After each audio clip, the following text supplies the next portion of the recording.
Hi, my rubber hearts. Welcome back to another episode where we explore the science behind rubber and its many applications. Today, we are talking about something that plays a huge role in rubber compounding, but might not be on everyone's radar: the difference between polar and non-polar materials and why it matters when formulating a rubber compound. Understanding polarity is key to creating high performance rubber products, and today we're going to break it all down in a way that's easy to follow. Whether you are a rubber professional or just curious about what makes your rubber goods work, this episode is for you.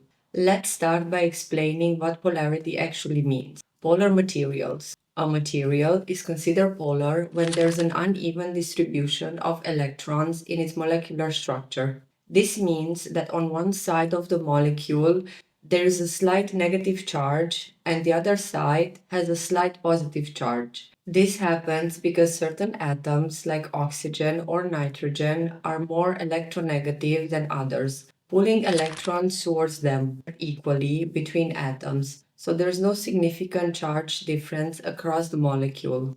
Non-polar materials are electrically neutral and don't have areas with positive or negative charges. Think of it like magnets. Polar materials have slight charges like the poles of a magnet, while non-polar materials are neutral and don't have a magnetic pole. Now, let's dive into some of the most common polymers used in rubber compounding and their polarity. Natural rubber. Natural rubber is non-polar.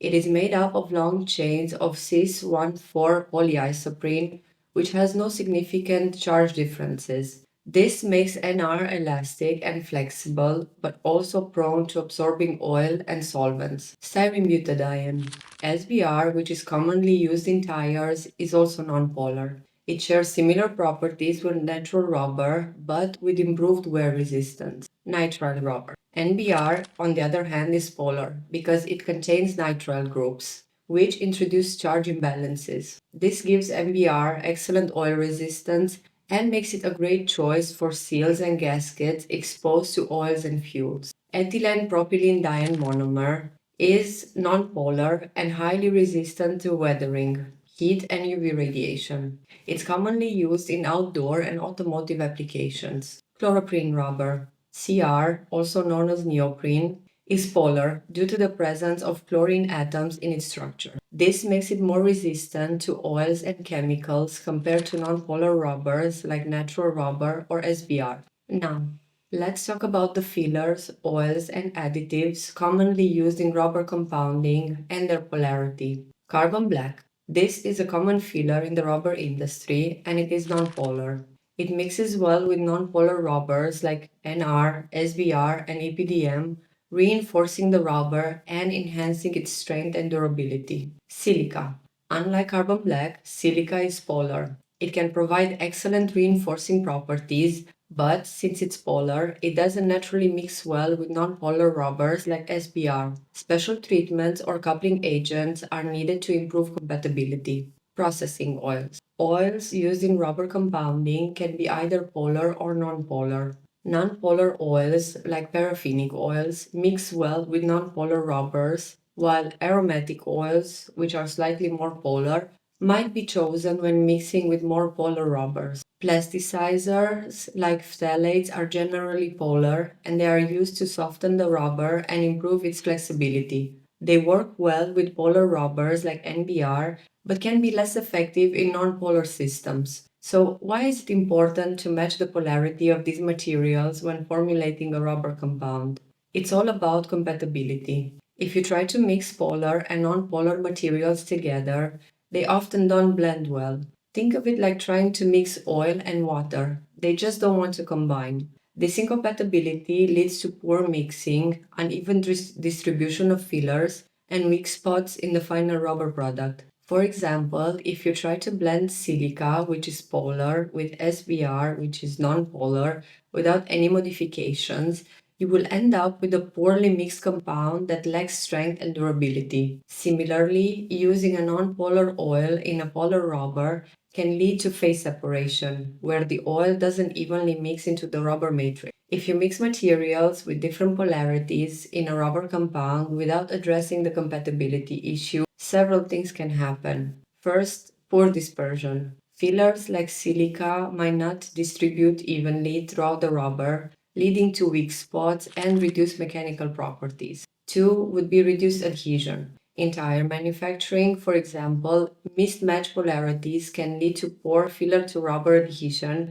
reducing the overall strength of the rubber. Three would be phase separation. Additives like oils or plasticizers might not integrate well into the rubber matrix, leading to phase separation. This can cause the rubber to lose flexibility or degrade over time. 4. Compromised durability. When polar and non-polar material don't mix well, the resulting rubber compound may have shorter service life or fail prematurely in demanding application. So, how does the rubber industry handle this issue when it needs to mix materials with different polarity? One common strategy is the use of coupling agent or compatibilizers. These are chemicals designed to bond with both polar and non-polar materials, essentially acting as a bridge between the two. For example, when mixing silica, which is polar, with SBR, which is nonpolar, the industry uses silane coupling agents. These agents form a bond between the silica and the rubber,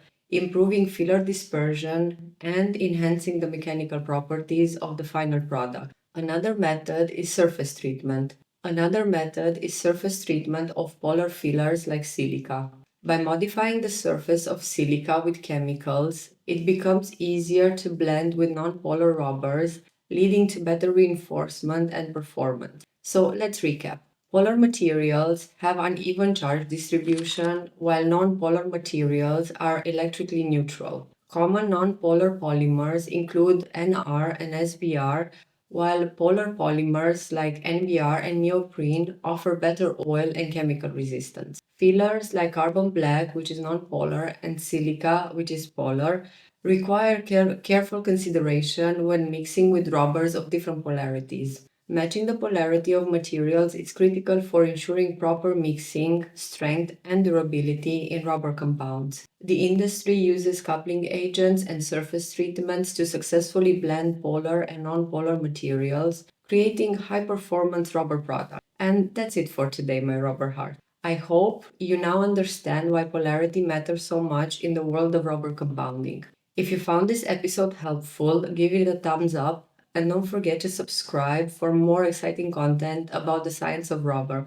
Let me know in the comments what topics you'd like me to cover next. Until next time, stay bouncy and I'll see you in the next episode.